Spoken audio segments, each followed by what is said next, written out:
everyone and welcome to my channel. I hope that you are all good. So in today's video we have a subscriber suggestion. The lovely Heather, who is one of my nail tech friends, suggested blue, black and pink, which was definitely a little bit different for me, and whilst I was doing this set I was a little bit unsure of what to do, and after I did them I ended up having loads of ideas for this colour combination, but this is what I come up with for the video. So I hope you all enjoy watching, and once again Heather, thank you so much for the suggestion.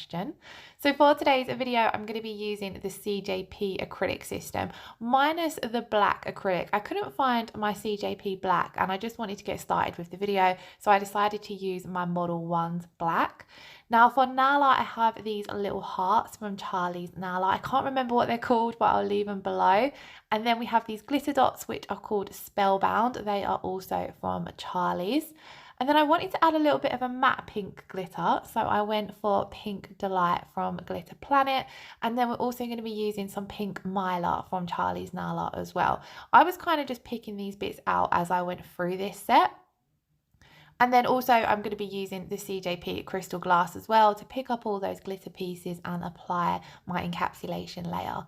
Now I wanted to apply some netting into this set because when I was just kind of looking through what kind of pink things I had, I see this and I thought, you know what, I haven't added netting into a set in a while. So I picked this out. I believe this is from Charlie's Nail Art as well. And all I've done is over the clear base layer that I've got down is applied a thin layer of glue, waited for it to go a little bit tacky, so just around 5 seconds, and then I've pressed down and held on the netting, which is a little bit tricky because it does end up, your gloves if you're wearing them do end up sticking to the nail a little bit. But then once that has firmly stuck down, I'm just going to trim off all of that excess. You can file it off as well at the edges if you want a more neater finish, but I didn't stress too much about that because we're going to finish file at the end anyway. So all I'm doing now is coming in with a really thin wet layer of clear acrylic just to help hold that on. I didn't want it to end up pulling off or coming off halfway through the set of nails, so just pop this wash of clear acrylic down just to give it a bit of extra security. Then I'm coming in with my CJP Fantasy and I wanted to fade this over the pink netting. It did come down a little bit too far than what I wanted, so I just pulled some of that acrylic off.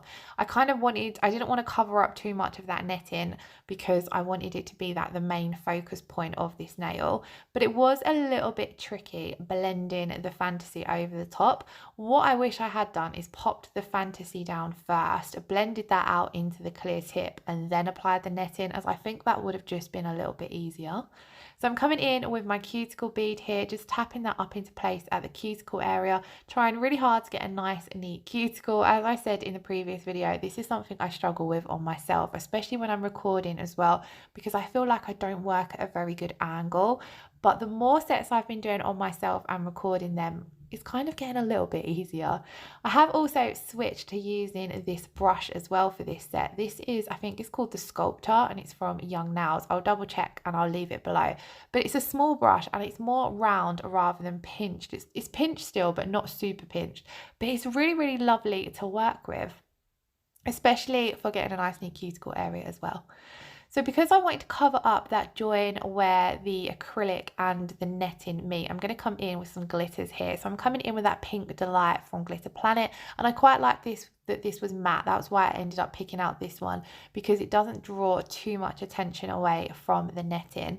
And then over the top of that I'm popping down some of these pink Mylar pieces because I did want a hint of more of a hot pink in here as well, and these Mylar pieces give off that vibe.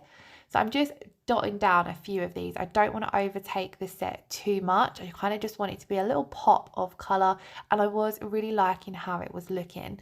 Now for the colour combination suggestion, it was blue, black and pink, which was a little bit different, and I wanted to try and tie in a little bit of 2 of the colours at least on each nail.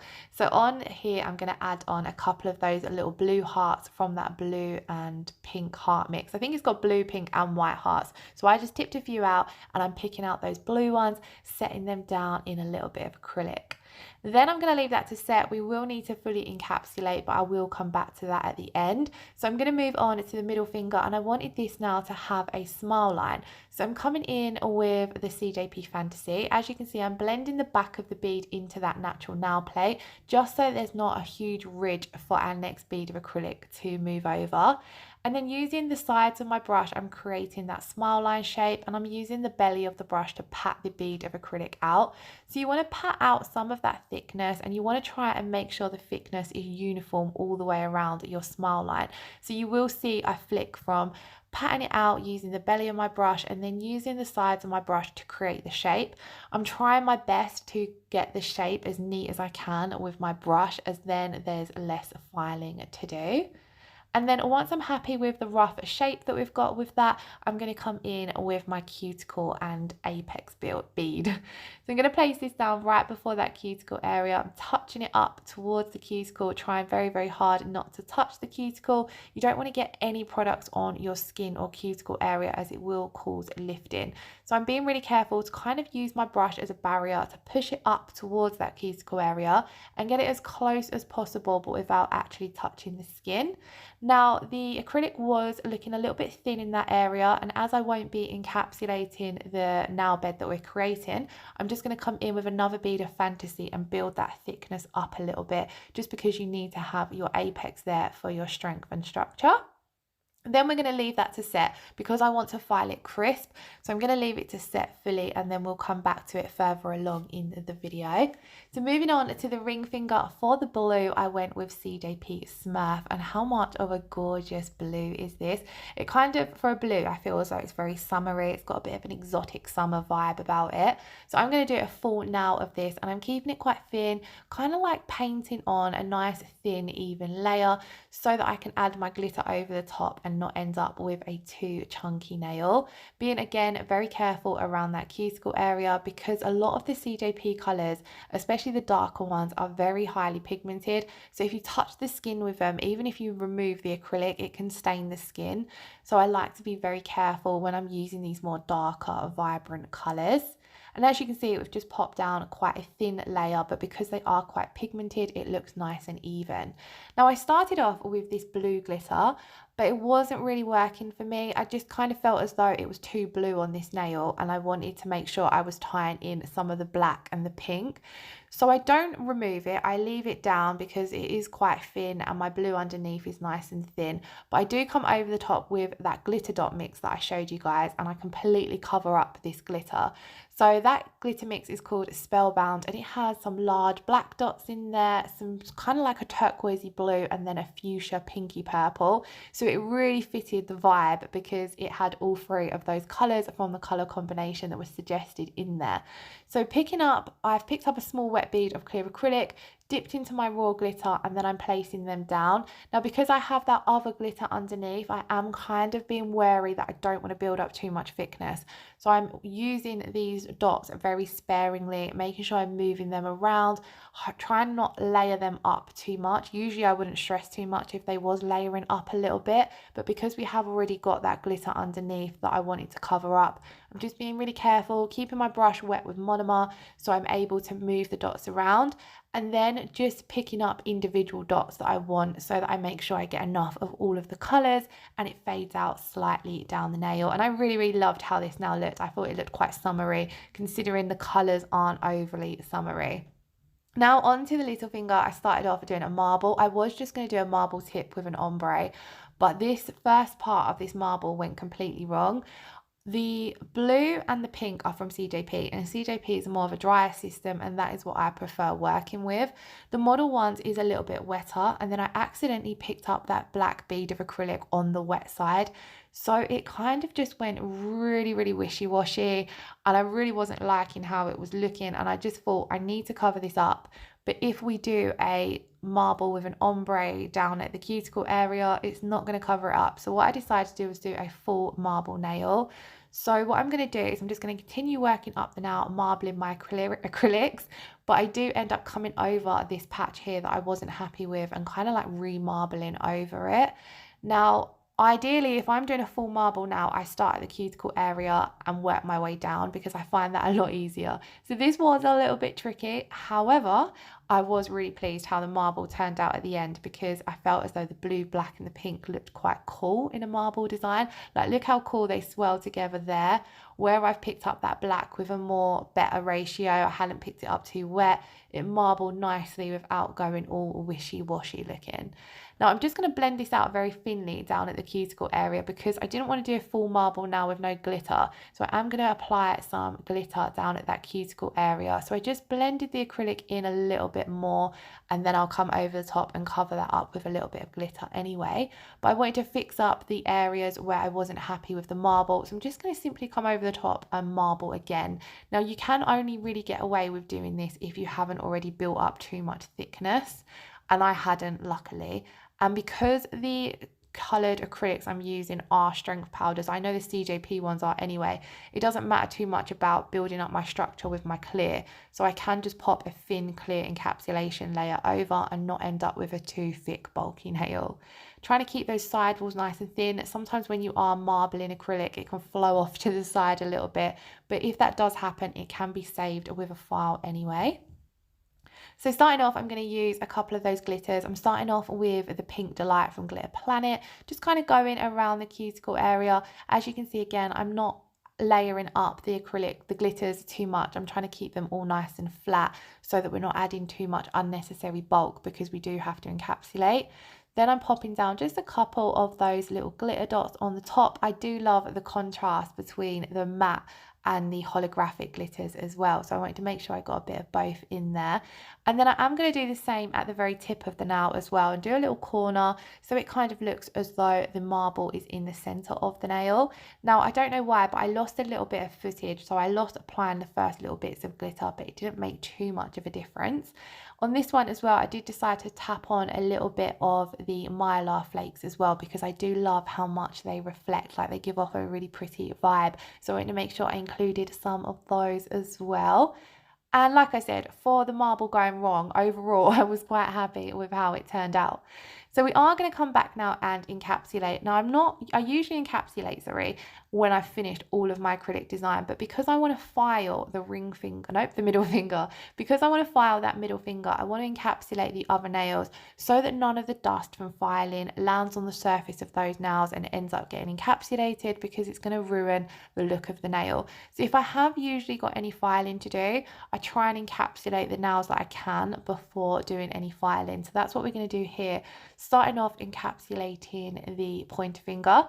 So I'm using my CJP crystal glass for this, and as you can see, I'm just working my way down the nail. Now I have already built up a lot of the structure of the nail using the acrylics that I have underneath, but you want to make sure you have built up enough thickness for your apex area, and also making sure that you're encapsulating all that glitter and nail art in, otherwise you will end up filing it off when it comes to filing. So I left encapsulating in for this nail and the ring finger, so I'll talk more about it once we get to that. All I'm doing here is just making sure that everything is fully encapsulated.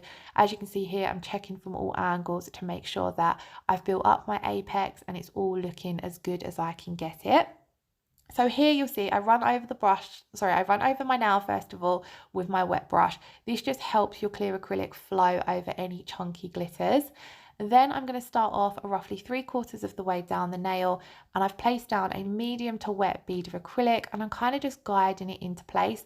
I work slightly wetter when I encapsulate because the acrylic just flows a lot easier and you have a lot less faffing to do with it. The more you faff with your clear acrylic, the more bubbles you put in it, which ruins your encapsulation if you are encapsulating things like glitter, because you want it to look as crystal clear as possible. Again, you'll see here I'm working that a little bit wetter, and I'm kind of just really lightly feathering that acrylic into place. When it comes to that cuticle area, you want to place down your cuticle bead, and you can see I'm really lowering my finger down, really pointing it down so that that acrylic is not going to flow back and flood the cuticle area. Then again, just gently feathering it into place. Then if I do need to come in and build up a little bit more thickness, I'll come in and I'll pop this bead down at the apex area, kind of leave majority of it where it is, and then just gently feather down. You don't need to be building up super thick apexes. So I then encapsulated the little finger off camera and also filed my smile line. It didn't need lots of filing, but I do just try and like to just do it a little file just so it's nice and crisp and sharp. I feel as though overall it gives off a lot better appearance if you do a little bit of filing. Then on this now, we're going to come in with that Model 1's black acrylic, and I want to have a black tip. Now, black acrylic can be really tricky to work with. It's very similar to, like I was saying about the CJP Smurf. Any colours that are highly pigmented can stain the skin. So you want to be very, very careful that you're not touching the skin. Now, my tips would be make sure that you get a good ratio for your acrylic and make sure that you're really cleaning off your brush regular as well. You also have to be really careful when you're working with black acrylic and vibrant or neon colours especially as well, that you don't dirty up and muddy up your monomer as well. So you do need to work a lot cleaner when you are working with these colours. So you can see here I've placed that bead of acrylic down, I've nudged it down into the wings of the nail. Here I couldn't get it all the way down into that little wing, so I do come in with another small bead of acrylic just to get down there without working with a bigger bead of acrylic. Sometimes it is a little bit easier to do that. So you can see I've picked up quite a teeny tiny bead on my brush and I'm just able to work that down into the nail whilst pulling the skin back as well, so that you've got plenty of area and space to work. Then on the top of this, I want you to tap on some of that pink Mylar. But the funny thing about Mylar is it looks so different depending over the base you put it on. If you pop this over a white base or a pink base or any kind of light coloured base, you'd still see a lot of the pink reflecting in it. But over a dark base, you get a little bit more of the green effect. Now, that wasn't exactly something I was going for in this set, but I do love the effect that Mylar gives off, so I decided to leave it. I was going to pop on a couple of pink hearts to tie in the whole pink, but I thought, you know what, I like it how it is, so I decided to leave it how it was. And like I said, I do really like it. I did think throughout, or so more after I'd done this set, I could have done a few things differently to tie the colours together a little bit better. I do think there's more just the pink on the pointer finger, and I needed to tie a little bit more pink into the other nails. But overall, I was quite pleased with how they turned out, so I do hope you all like them as well. Here, I'm just coming in and encapsulating that tip. We don't need to encapsulate the extended nail bed as we have already built all of that up, but we do need to encapsulate the colour and the glitter, and then also build up the rest of the thickness for the tip of our nail. So I'm just doing that using the CJP crystal glass. It doesn't matter if this goes over the extended nail bed, as you will file off all of that excess when you do your finish filing anyway. And speaking of finish filing, I did that off camera, so this is what the nails look like when they have been freshly filed. I promise soon I will try and leave some filing in, but it's so difficult to do on camera, and I actually ended up sitting out the garden and doing all of my filing in the garden because it was a beautiful sunny day. So we're now going to jump to top coating. I'm using the CJP Tack Free Top Gloss, and I'm just going to apply a thin layer of this to all of the nails, and as always it brings all of that glitter and nail art back to life. I really love this top coat as well. It gives off such a beautiful high shine. Being really, really careful when you are working around the cuticle area. I like to fan my brush up so it kind of fans out and avoids touching the cuticle, but you need to make sure that you are getting as close as you can. And then once I have applied all of this top coat, I'm going to pop these in to cure for 60 seconds, and then we'll be ready to apply some cuticle oil and reveal the finished result. Now, like I said, I really hope you all enjoyed watching this video. It is fun having your colour combo suggestions or nail art suggestions. So if you have any colour combination suggestions, please do pop them below. Eventually, I am getting round to getting to all of them. I've wrote them all down from the comments, and I'm kind of throwing them in between any videos that I do. So if you do have any suggestions, please do pop them below. They really do help give me ideas when I'm a little bit stuck. This set was so fun to do, and it's colours that I don't normally use. So again, it's always fun to do things that you wouldn't normally put together. Now here I'm using the Kiki London Coconut Escape Cuticle Oil. This is one of my favourite cuticle oils. It's so nourishing. I do also have a discount code for Kiki London as well as Charlie's Nail Art, so I will always pop them in the description box below along with all of the products I've used. So do check that out. I hope you are all keeping well and having an amazing week. Thank you all so much for all of your recent likes, comments and love. I really, really appreciate it all. I have been doing a little bit better with uploading consistently. So if I don't have another video up, I will definitely have one up by next Wednesday. I'm trying to keep to that every Wednesday at least schedule. And as always, I do upload every Friday on the Kiki London channel as well. So do check that out if you'd like to see my videos there. Once again, thank you all so much for watching. Lots of love. Take care. Bye bye.